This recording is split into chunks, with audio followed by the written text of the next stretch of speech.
Et il est déjà 8h30 sur le plateau de la matinale, c'est notre dernière demi-heure ensemble avant le week-end. Et oui, enfin, le week-end c'est ce soir, mais ça arrive très très vite, comme le programme, puisque c'est déjà maintenant. Ce matin, nous prendrons notamment la direction de Saint-Jean-de-Mont. La ville dévoile un plan d'action municipal pour expliquer les projets menés sur le territoire. Une feuille de route sur 10 ans en co-construction avec les habitants. Grégoire de Châtillon vous explique tous les détails dans ce JT.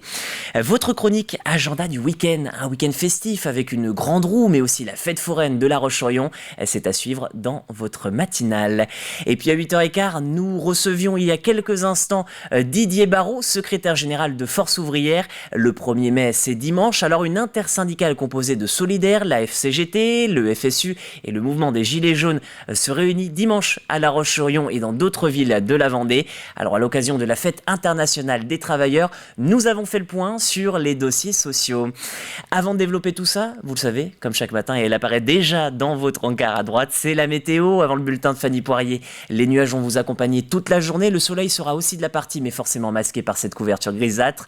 Par contre, la grande nouvelle, c'est les températures. Regardez ça, de très belles températures dès ce matin, 14 degrés dans les terres, 16 sur le littoral. Vous vous dites, c'est déjà bien. Regardez l'après-midi, c'est encore mieux. 19 degrés à suivre dans la journée du côté du trait de côte. Il fera même jusqu'à 22 à l'intérieur des terres, et ce jusqu'en fin d'après-midi.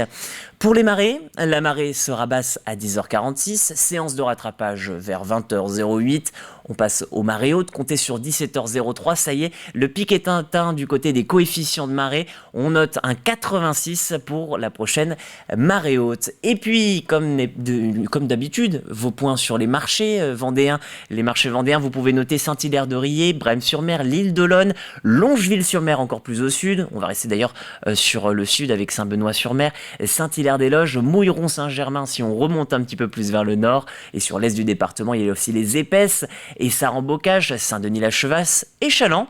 Ça, c'est un petit peu plus au nord-ouest. Chaland vous accueille sous les Halles. C'est place Aristide-Briand. C'est de 8h30 à 13h. Ça commence donc dès maintenant. Ce qui commence aussi, c'est le JT sur TV Vendée.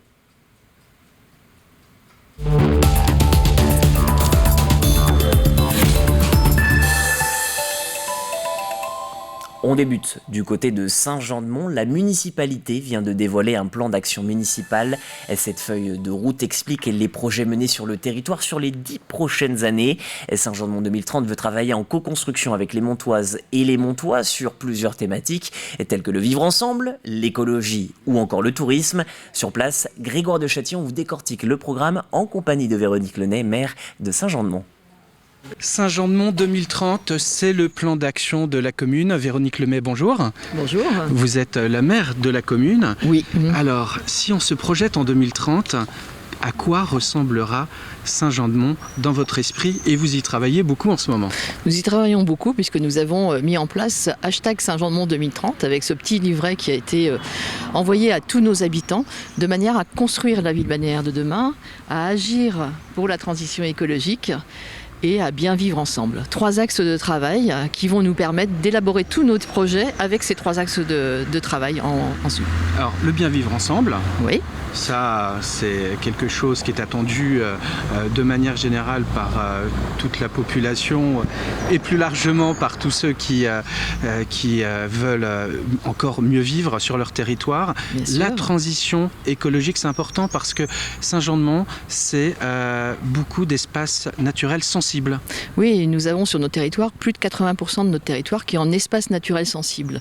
4500 hectares de marais, 750 hectares de forêt et 8 km de plage, dont seulement 1,8 km urbanisé, ce qui nous engage à défendre notre environnement. Cela nous engage à mettre en place tout ce que l'on peut faire pour défendre l'écologie. Et une 3e thématique importante, c'est la ville balnéaire de demain. quels vont être les changements qui sont au cœur de vos actions pour ce projet d'avenir? Alors, nous avons des actions, qu'elles soient au niveau sportif, avec par exemple la réhabilitation de notre stade d'athlétisme, qui permettra d'accueillir des équipes nationales dans le cadre de Terre de Jeux 2024. C'est le pôle enfance-jeunesse que l'on va réaménager avec les utilisateurs, que ce soit les parents d'élèves, que ce soit les usagers du pôle enfance-jeunesse, que ce soit les riverains, de manière à accueillir toute cette jeune population.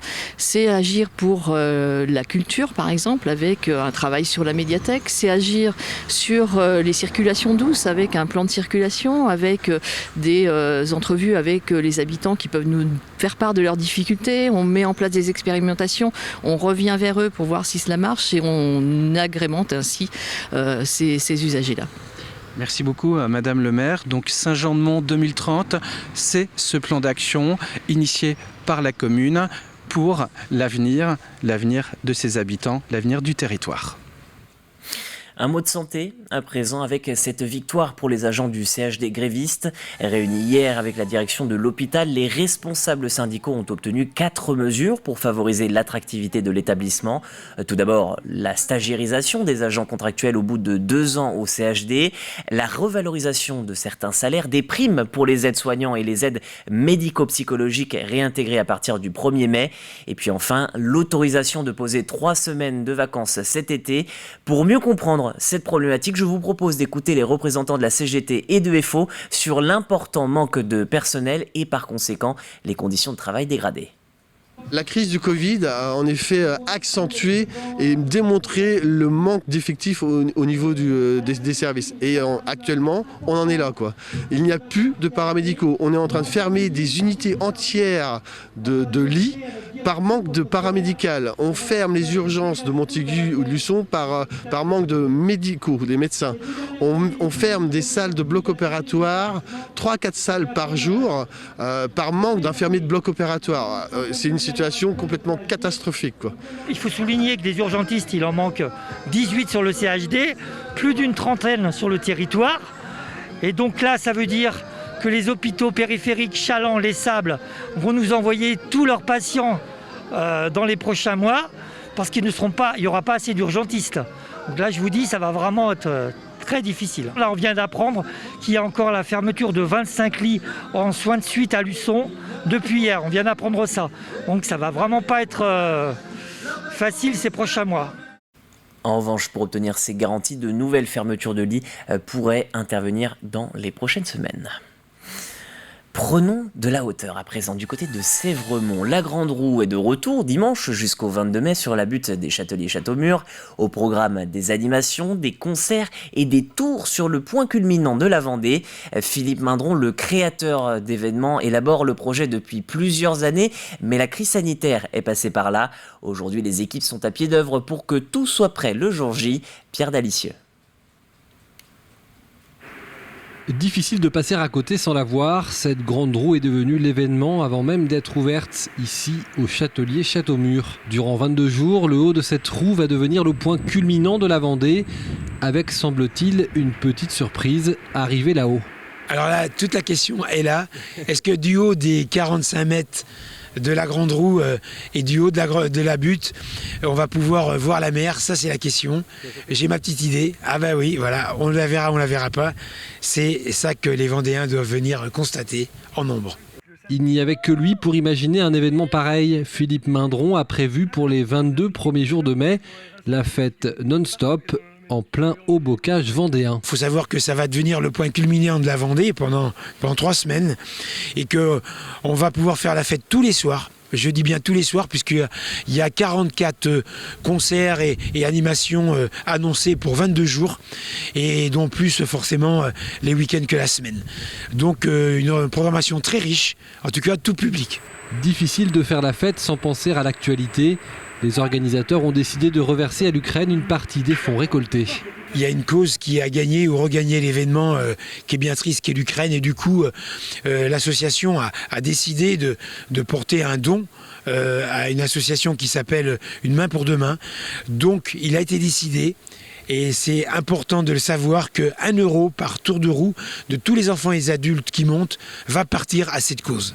Du 1er au 22 mai, vous pourrez donc venir admirer ce paysage et même un peu plus, à condition bien sûr que le soleil soit au rendez-vous. Un mot de sport avec du football. Nous vous avons déjà évoqué le départ de Stéphane Massala de son poste d'entraîneur du VHF à l'issue de la saison.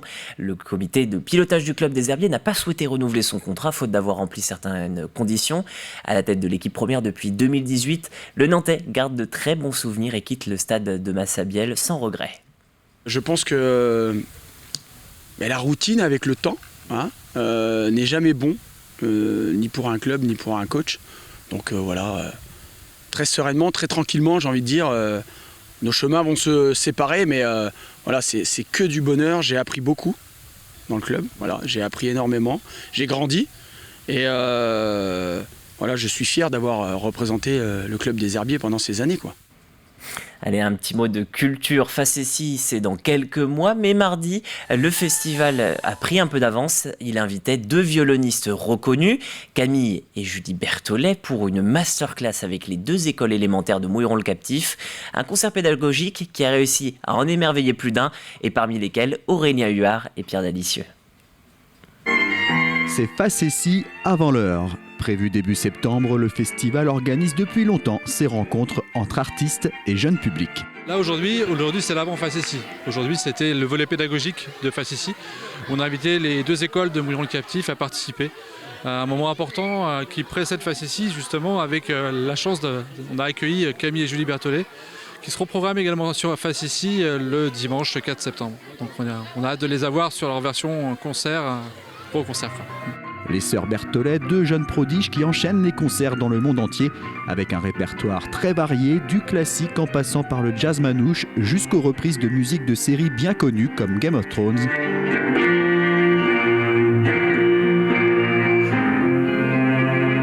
2 musiciennes qui souhaitent également partager leur passion avec les plus jeunes. Dans nos concerts, il y a souvent des jeunes qui viennent, donc ça nous fait trop plaisir d'avoir ce public qui est super enthousiaste et qui est super vivant comme on peut le voir. Ils réagissent à tout et c'est génial. C'est la nouvelle génération en fait et c'est super important, c'est la relève, donc de venir à eux, de leur parler et puis de communiquer, de partager des moments comme ça et leur présenter ce qu'on fait, c'est très important pour nous. Puis c'est aussi le moment où on peut communiquer et partager avec les enfants, avec le public, et ça on adore. Côté public, la musique classique aura eu du succès. Il faut dire que ces 2 musiciennes n'y sont pas pour rien. J'ai préféré le violoncelle et la chanson de Game of Thrones. Trop cool. Pourquoi ? Parce qu'il y avait des moments trop... C'était génial. C'était plutôt bien parce qu'il y a plein de musiques différentes et c'est plutôt cool. J'ai toujours aimé la musique et là j'hésite à être violoniste. Facessis en avant-première, une chance pour ces 2 écoles de Mouilleron-le-Captif. Rendez-vous début septembre pour la suite du programme. Et toujours à propos de culture et de musique, l'ouverture du KM approche à grands pas. Les premiers concerts viennent tout juste d'être annoncés. Meute, le groupe Meute va étrenner la salle lors d'un concert prévu le 16 septembre à 20h30. Le lendemain, vous pourrez applaudir UK on the Rocks. Le 24 septembre, une semaine plus tard, il y aura Kokomo et Blind Suns. Et puis, ils seront aussi de la partie plus tard dans l'année, Letty, Taïro, Yanis Odua, ou encore le Deluxe. Voilà pour cette édition de JT de la matinale. On va se retrouver dans quelques instants avec la suite de votre programme et des chroniques. Mais avant toute chose, vous le savez, c'est la météo sur TV Vendée et c'est avec Fanny Poirier. Bonjour à toutes et à tous. Malgré le voile nuageux qui se maintient dans notre ciel vendéen, le temps s'annonce plutôt agréable et printanier. On s'intéresse à notre vendredi 29 avril. Pas de changement côté ciel. Ça suit la tendance des jours précédents avec un ciel plutôt voilé. Le mercure sera adouci. On compte 10 degrés minimum sur le nord et l'est du département. 11 à 12 degrés partout ailleurs, voire même 13 degrés sur Lilieux. Dans l'après-midi, le voile de nuages résiste toujours. Comme la veille, le vent est orienté nord-est et souffle autour des 15 à 30 km/h de moyenne. Les températures, on attend 15 à 16 degrés sur les îles vendéennes, 19 sur tout le reste du territoire et 20 degrés du côté de Fontenay-le-Comte. Allez, on passe à la suite du programme et notamment celui de notre week-end. Samedi, même scénario, le soleil est parfois caché par les nuages inoffensifs. Les températures affichent une moyenne de 7 à 19 degrés. Dimanche, en ce 1er mai, jour férié, c'est donc la fête du travail. Le ciel reste voilé tout au long de la journée, le mercure est compris entre 9 et 18 degrés. Et pour terminer, lundi, alors la semaine va débuter sous un ciel voilé, les nuages pourront être un petit peu plus imposants. Le mercure est stable de 10 à 18 degrés de moyenne. Retour au vendredi, ce 29 avril, nous fêterons les Catherines, nous gagnons 2 minutes de temps d'ensoleillement, lever du soleil 6h53, coucher 21h12. La mer s'annonce belle avec des coefficients de marée de 83 et 86. Passez une agréable journée, rendez-vous très vite sur TV Vendée pour un nouveau bulletin. Et il est 8h45 sur le plateau de la matinale. Il nous reste un petit quart d'heure à passer ensemble. On va le passer tout d'abord avec le plus de l'info. Souvenez-vous, il y a quelques mois, nous vous parlions des GEMA, enfin quelques semaines plutôt, c'était pas si lointain que ça. Les GEMA, c'était les Journées européennes des métiers d'art. Aujourd'hui, nous revenons sur ce que nous n'avons pas développé ensemble, sur ces GEMA. Eh bien, ce sont tout simplement ces personnes qui exercent ces métiers d'art. Regardez.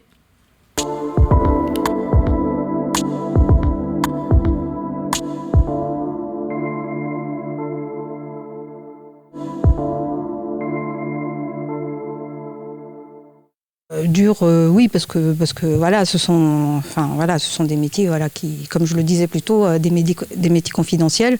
Donc forcément, nous avons la plupart du temps des marchés de niche et il faut aller très très souvent à la rencontre de nos clients et du public pour se faire connaître. Donc ça demande énormément de temps et d'énergie.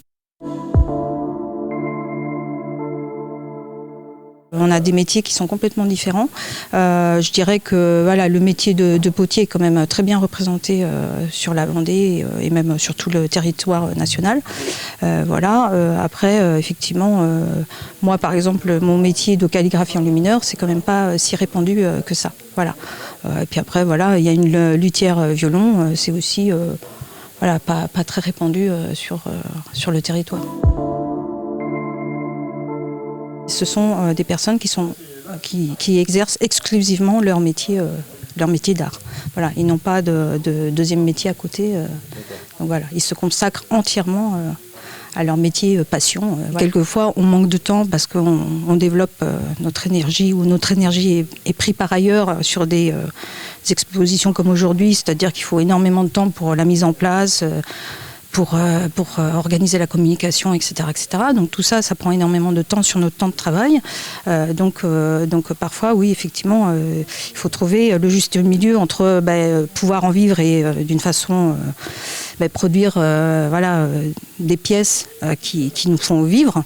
Et puis en même temps, de temps en temps, essayer quand même de dégager du temps pour produire des pièces, qu'on avait dans la tête depuis très très longtemps et par manque de temps, on met un petit peu ces projets-là de côté parfois et voilà, c'est toujours un petit peu compliqué de trouver le juste équilibre entre l'idéal de ce que l'on a dans la tête pour produire certaines pièces et puis aussi produire d'une façon, on va dire, plus alimentaire entre guillemets.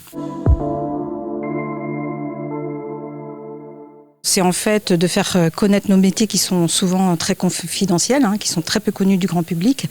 Et ça, c'est un moment privilégié en fait pour discuter avec le public de nos métiers et de rentrer, on va dire, dans le détail pour expliquer les matériaux, les techniques. Et c'est important parce que ce sont des personnes qui ne franchissent pas toujours le seuil de nos ateliers respectifs.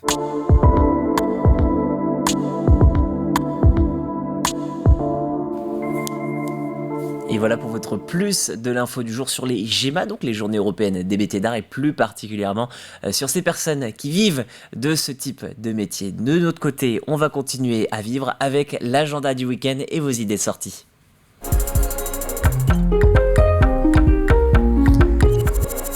Avec la rentrée, nous vous proposons de nombreux événements pour profiter de ce premier week-end de reprise. Quelques idées festives avec la grande roue de la butte Sèvremont. Elle reprend du service à partir de dimanche. De même, la fête foraine de printemps des Oudéries a ouvert ses portes samedi dernier. Et si vous êtes plutôt concert, nous vous proposons aussi que 2 ou 3 sorties pour vous.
La mer s'invente pas, et nous on crève à rester là. Et le funambule, beau qu'il est, marchant sur son fil. Mais Charlie disait l'albatros, il est mort à marcher sur la terre. Mais c'est pas fini, on va continuer à voler dans les airs.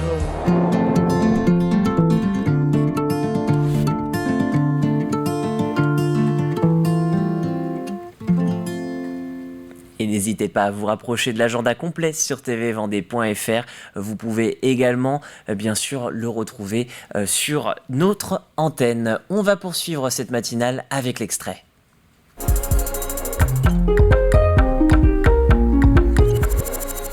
On finit avec un extrait rafraîchissant d'ailleurs, puisque c'est à propos de l'eau dans Comme toujours. Ce week-end, découvrez un inédit de ce programme animé par Jérôme Aubineau. Aujourd'hui, Jérôme reçoit Anne Papin, animatrice de la commission locale de l'eau du Sage Vier-Jonnais. Alors le bassin versant Vier-Jonnais, c'est 37 communes. 37 communes. Voilà, des sources de la Vie et du Jonnais jusqu'à l'estuaire, donc à Saint-Gilles-Croix-de-Vie. Donc on parle de bassin versant, c'est le territoire qui alimente en eau les rivières, donc principalement donc la Vie, qui est un fleuve. Oui, et oui, qui est un fleuve. Qui se débouche dans l'océan Atlantique, qui fait une 60aine de kilomètres. Donc de ses sources à Belleville-sur-Vie, enfin Belvigny maintenant, la commune de Belvigny, donc aux confins de l'agglomération de La Roche-sur-Yon. Et donc ces affluents principaux sont la Petite Boulogne, le Ligneron et le Jonnais. Et historiquement, on avait 3 fleuves. On avait le Ligneron débouché aussi dans l'océan Atlantique, un peu plus haut, au niveau de Besse. Voilà, et le Jonnais, plus bas, également est un fleuve. Donc on avait 3 fleuves côtiers. Voilà. Et en fait, les hommes ont souhaité que les cours d'eau aillent peut-être, qu'il y ait un aménagement pour qu'on ait un seul exutoire. Et donc, il y a des aménagements hydrauliques qui se sont faits progressivement pour aussi, avec l'aspect, la mise en place des marais, la culture des terres, l'assainissement en général, etc. Donc, il y a eu des aménagements hydrauliques, des canaux de créer, des ouvrages hydrauliques de poser. Et ça, on est à quelle époque quand c'est fait Alors, du coup, ça s'est fait il y a un certain nombre d'années. Et les derniers travaux, c'était dans les années 60. D'accord, voilà. Et voilà pour cet extrait, donc diffusion dès demain. Nous, on va se tourner vers le rappel des titres à 8h53 avec tout d'abord Saint-Jean-de-Mont qui publie un plan d'action municipal. L'idée, expliquer les projets menés sur le territoire sur les 10 prochaines années. Des idées en co-construction avec les habitants sur plusieurs thématiques, de l'environnement au tourisme en passant par la jeunesse et le sport. Les agents du CHD grévistes ont été reçus par la direction. 4 mesures pour favoriser l'attractivité de l'établissement ont été retenues avec notamment diffamant, une revalorisation de salaire et des primes pour certains professionnels de santé. À noter aussi la possibilité de poser 3 semaines de vacances dès cet été. À Sévremont, la Grande Roue est de retour du 1er au 22 mai sur la butte des Châteliers-Châteaumur. Là-bas, vous pourrez retrouver des animations, des concerts et des tours sur le point culminant de la Vendée. Enfin, Facessi vient d'inviter 2 violonistes reconnus, Camille et Julie Berthollet, pour une masterclass avec les 2 écoles élémentaires de Mouilleron-le-Captif. Un concert pédagogique très apprécié de l'audience. Voilà pour votre rappel des titres. Et cette fois, on le fait vraiment, c'est le jeu à 8h30. Alors ne vous faites pas avoir par ce que je veux dire, ce que je signifie par là, c'est que c'est l'édition du 8h30, il est 8h55 sur TV Vendée, nous avons donc droit à une dernière fois au jeu de la semaine, et oui, c'est votre dernière possibilité de jouer, vous avez encore jusqu'à la fin de cette matinée pour ce faire, et puis après on bloque tout, on fait le tirage au sort, mais pour ce faire, il faut répondre à une question. La question quelle est-elle ? La voici. Quel tennisman a gagné un tournoi du Grand Chelem avec la réplique de cette raquette, le coq sportif ? On a un petit peu de temps, je vais vous répéter certains des indices. Il n'a remporté qu'un tournoi du Grand Chelem, Roland Garros en simple et en double avec Henri Lecomte. Il a remporté la Coupe Davis comme capitaine de l'équipe de France à 3 reprises. Il est issu d'une famille de grands sportifs, son père footballeur, son fils basketteur. Ce tennisman est devenu ensuite un chanteur aux nombreux succès. Et enfin, cette personne est également homme politique en Afrique. Ça, tout ça, si vous n'avez pas trouvé quand même, eh bien je ne sais pas quoi faire pour vous de plus. En tout cas, si vous avez la bonne réponse, vous allez sur notre site internet et vous allez peut-être tenter de remporter 2 places pour les Jandia Park. Et si c'est le cas, eh bien écoutez, j'en serais ravi pour vous. Voilà pour le jeu, je vous remercie d'avoir suivi cette matinale. On se retrouvera pour le 12h30 tout simplement en direct. Et si vous n'êtes pas là, eh bien écoutez, je vous souhaite une belle journée et un bon week-end. Au revoir.